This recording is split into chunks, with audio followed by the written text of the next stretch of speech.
Hi, welcome back friend. Here in this lesson, you're going to learn about radial and graduated filters in Lightroom. So let's get started. So in the basic panel, you got different tools such as crop overlay, you got a spot removal tool, then you got a graduated filter and the radial filter. So let's use the graduated filter first. So when you add a graduated filter to your photo, it will divide the photo into two different segments, one with the darkened part and one which has been highlighted. So you can divide your image into these two segments.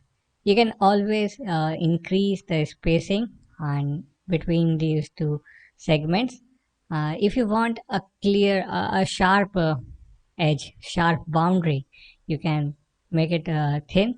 And if you want to add some feather kind of stuff, you can add some spacing. So it will have a slight change of a continuous change of intensity or the highlights.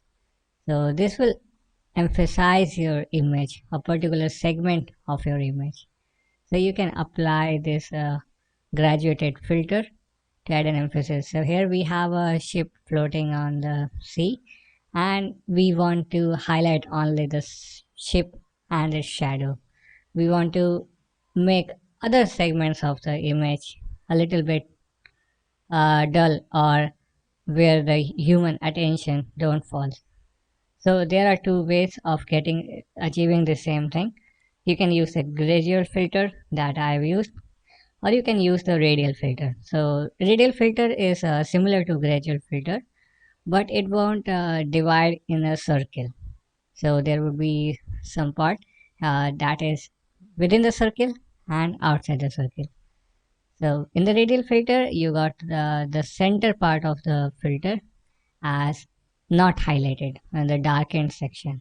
So if you want to make something dark, you can use this filter, or you can invert it. With the properties, you got this invert option, which will invert the effect. So if you want to highlight something within the circle, you can use the invert and it will make outside world a dull. But here it would be useful because we want to have the shadow of the shape emphasized as well. So the darkened part would be useful, and we want other segment of the image to be faded out. And then you can use the spot removal tool to duplicate the similar image. The spot removal tool helps you to remove a particular section from the image where it will replicate the segment just next to it. So here when you click something somewhere on the screen, it will copy pixels left or right towards the selected area. So it is very useful to remove unwanted segments of the screen, but it can be used to create a collage or other effect as well. So these are the three basic filters that you can use to enhance your image. Keep learning and keep moving ahead.